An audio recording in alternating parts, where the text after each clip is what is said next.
तो देख रहे हैं इस वक्त हम उत्तर प्रदेश के मेरठ में हैं, जो खेल नगरी है। खेल नगरी में आपसे सबसे पहले ये जानना चाहूँगा कि भारतीय जनता पार्टी ये कह रही है, योगी आदित्यनाथ जी, कि जब से सरकार आई, चाहे वृद्धा पेंशन दुगना की बात आए या विधवा पेंशन दुगने की बात आए या विकलांग की पेंशन की बात आए या फिर किसान आय की दुगनी की बात आए, ये सारा विकास हुआ है, फिर भी इस बार आप वोट किसे देना चाहेंगे? भाई वोट तो ये बात ये है, वोट तो किसी को भी नहीं, लेकिन बीजेपी की सरकार जो है बहुत बढ़िया काम करा। उसने गुंडागर्दी खत्म कर दी और सारा विकास भी कराया। सबका साथ, सबका विकास और सबका नाश, तो सबका सत्यानाश भी करा।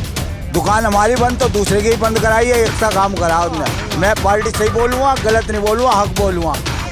तो क्या क्या विकास दिखता है आपको उत्तर? वोट अपना अधिकार है, मैं किसी को भी दूँ, हाँ जी। लेकिन बीजेपी का काम बुरा नहीं है। बीजेपी ही बढ़िया काम करा। जब मेरी 55 साल की उम्र हो गई, मैंने ऐसी सरकार कभी नहीं देखी जैसी ये सरकार है।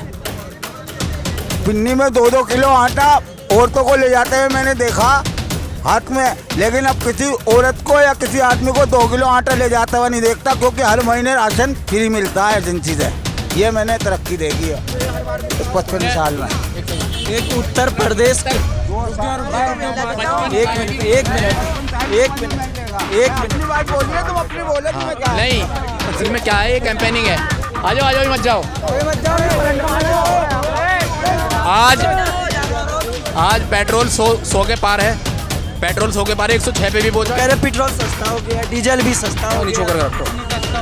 पेट्रोल 115 का भाव भी गया, 106 का भाव, मतलब 100 से समथिंग ऊपर ही था। आज भी 100 है। जिस टाइम पे मोदी की सरकार बनी थी 69 रुपये पेट्रोल मिलता था। तो ये जो अगर देश के अंदर से एक आदमी अपने पेट्रोल के पैसे फालतू दे करके अगर नाज ले रहा है या राशन ले रहा है, कुछ भी ले रहा है, तो पैसा तो हमारा ही जा रहा है। या मोदी अमेरिका जाके मजदूरी करते हैं या कुछ भी करते हैं, वो थोड़ी ला रहे हैं। हमारा पैसा हमारे पास आ रहा, ये हमारा ही तो पैसा है। अगर वो महीने में 3 दिन हमें राशन मिल रहा है और पेट्रोल हम 106 रुपये खरीद रहे हैं, तो पैसा तो हमारा ही जा रहा ना। और दूसरी बात, रही बात वैकेंसी की, अभी तक मैंने उत्तर प्रदेश पुलिस के पेपर दिए हैं, रिजल्ट घोषित हुआ, उसके अंदर ना तो मेरा रिजल्ट आया, उसके अंदर 0/0 दिखाया। अगर मैंने 0/0 दिखाया तो मेरा रिजल्ट आना चाहिए था, क्योंकि मैंने 2018 वाली भर्ती मारी थी पुलिस की, ठीक है, जिसके अंदर 49,000 युवा की भर्ती चली थी। तीसरी बात रही है, आज अस्पतालों के हालात जा करके देख लो आप। आज और कोरोना टाइम में तुमने देखो कितना पलायन हुआ, लाशों को गंगा के अंदर दबाया गया, कुत्तों ने खाया, पानी के अंदर बहाया गया। कि हिंदू समाज के अंदर ऐसे होता है? तो सरकार कहीं ना कहीं ये फैल रही है, और सरकार ने इसमें कोई काम नहीं हुआ। सरकार हमेशा फैल रही है। बीजेपी की अब से पहली भी सरकार थी। ये सबसे कट्टर सरकार इसलिए है कि इसने अगर कोई मुद्दा बनाया है तो वो राम और रहीम का मुद्दा बनाया, और किसी चीज़ का राम रहीम क्या? और एक देश एक टैक्स लगा दिया, जीएसटी योजना ला दिया, नोटबंदी ला दिए, इतना अच्छा राम मंदिर बना दिया। अब इससे ज़्यादा क्या विकास आप चाहते हैं? तो अगर राम मंदिर बना तो राम मंदिर, तुम विकास के नाम पे राम मंदिर को देख रहे हो? अगर ये राम मंदिर विकास के नाम पे देखा जा रहा तो हमें ऐसा विकास नहीं चाहिए। ना हमें बाबरी मस्जिद चाहिए, ना हमें राम मंदिर चाहिए, हमें तो विकास चाहिए देश का। वो तो कह रहे लंदन जैसा स्कूल भी बना दिया। कहाँ है? उत्तर प्रदेश के अंदर एक लंदन जैसा स्कूल दिखवा दो हमें, एक स्कूल दिखवा दो लंदन जैसा। तो आप लोग को बोला गया था कि 15 लाख खाते में आया था, 15 लाख खाता में आया?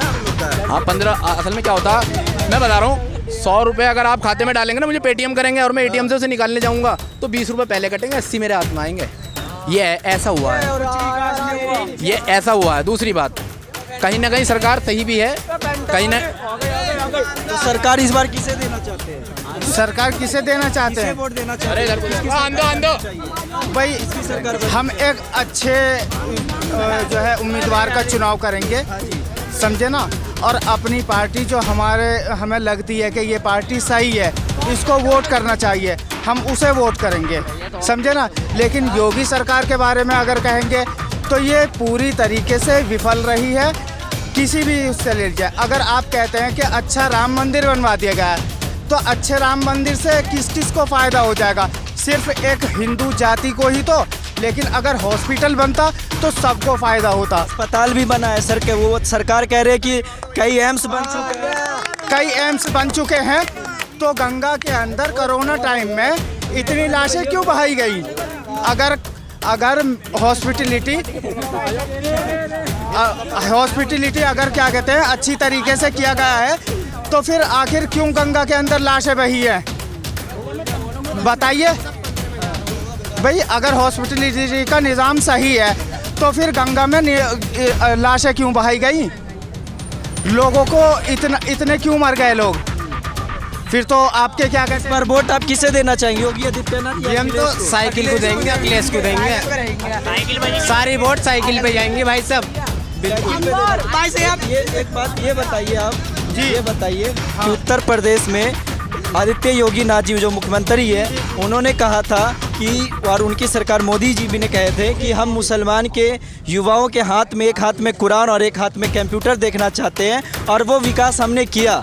तो क्या आपको धरातल पे लग रहा है कि हाँ वो एक हाथ में कंप्यूटर और एक हाथ में आपको कुरान मिला है? बिल्कुल नहीं मिला। जितने मदरसे थे, जितने भी, सब पे पाबंदी लगा दी गई है।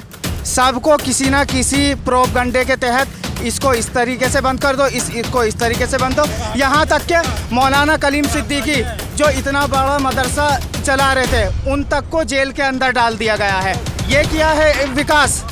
मुसलमान जो हमारे आलिम थे उन तक को डाल दिया जेल के अंदर। ये क्या है? अगर मुस्लिम लीडर आजम खान है तो वो भी जेल के अंदर है। जिसने अतीक अहमद है वो साबरमती गुजरात की जेल में है। वो तो कह रहे योगी आदित्यनाथ जी की उत्तर प्रदेश अपराध मुक्त बना दिए, सारे अपराधी जेल में हैं। अगर सारे अपराधी जेल में हैं तो वो सपा के हैं, मुस्लिम कैंडिडेट जो हैं वो हैं। लेकिन विकास दुबे तो मुस्लिम नहीं था सर, उसका इनकाउंटर कर दिया गया जी। विकास दुबे भी तो थे। हाँ, उसका भी क्या है? उसका सिर्फ ये है कि अगर जिंदा रहते उसकी हिस्ट्री खुलती। उसको जो है जब ये फंसने लगे, जब अपने आप खुद फंसने लगे तो उसको मरवाया गया, वरना उसको भी बचाने की चाहिए। वो यहाँ से इतना लंबा सफ़र ग्वालियर से कहाँ पहुँच गया? इतना लंबा कैसे पहुँच गया? अगर सरकार की वो नहीं थी तो इतनी दूर से इतनी दूर तक कैसे पहुँच जाता है? ये क्या है बताइए आप? तो इस बार परिवर्तन किसका चाहते हैं आप? परिवर्तन हम बता रहे हैं। अगर आप दलित को कहते हैं और मुस्लिम को कहते हैं तो हम असदुद्दीन ओवैसी की पार्टी ऑल इंडिया मजलिस इत्तेहादुल मुस्लिमीन को सपोर्ट करते हैं। और जितनी भी ये पार्टियां हैं सब जात पात पे करती हैं। अखिलेश यादव है, 30 साल 35 साल का कैरियर आजम खान का जेल के अंदर बर्बाद कर दिया। अतीक अहमद का 35 साल का कैरियर साबरमती की जेल में बर्बाद कर दिया गया। तो इस हिसाब से हम अखिलेश यादव की सरकार को भी देखते हैं। अगर मुजफ्फरनगर दंगा हो रहा था, कांड हो रहा था, शैफई डांस देख रहे थे अखिलेश यादव, समझे ना? तो इस हिसाब से ना तो हम क्या कहते हैं समाजवादी को सपोर्ट करते हैं, ना ही कांग्रेस को। और भाजपा तो सिर्फ एक ही राजनीति करती है ना, राम और नहीं रहीम की, हिंदुत्व की, तो उसको नहीं। ओवैसी साहब पार्टियाँ, हमारा कहने का मतलब है कि हम अपने प्लेटफॉर्म के नीचे आएंगे। हमारी एक वोट होगी या 1000 होगी या 1 लाख होगी, कैंडिडेट हमारा कितने भी नंबर पे आएगा, हम मजलिस इत्तेहादुल मुस्लिमीन को सपोर्ट करेंगे। वो तो कह रहे हैं कि आप ओवैसी की बात कर रहे हैं। ओवैसी पे तो हमेशा आरोप लगा है कि भारतीय जनता पार्टी की ये बी पार्टी है, ये मुसलमान को आए दिन बेवकूफ़ बनाती है और अदर भाजपा को जिताने के लिए चुनाव लड़ रही है। ये आरोप लग रही है। ये आरोप जब तक बीजेपी ये नहीं कहेगी कि ये बीजेपी की बी टीम है असदुद्दीन ओवैसी, तो तब तक मुसलमानों का दिमाग कैसे ख़राब करेगी वो? यही कह के तो जब मेरा भाई को ये बताया जाएगा ये तुम्हारे खिलाफ है, तभी तो मेरे दिमाग में कीड़ा चलेगा ना। और जब वो ये कहेंगे नहीं आपकी हक की बात करते हैं, 3 तलाक आया, कौन बोला? बीजेपी का उम्मीदवार बोला संसद के अंदर है। CA NRC का मुद्दा आया, बिल किसने फाड़ा, किसने मुद्दा उठाया मेंबर ऑफ पार्लियामेंट के अंदर? बताइए आप।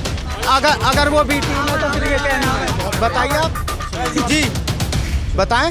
जवाब दीजिए। ये बताइए, असदुद्दीन ओवैसी साहब को कह रहे हैं कि इनका मुसलमान का जो रहनुमा होना चाहिए वो असदुद्दीन ओवैसी साहब हैं। दलित का, पिछड़ों का, शोषित और वंचित का, मुसलमानों का नहीं, कमजोरों का।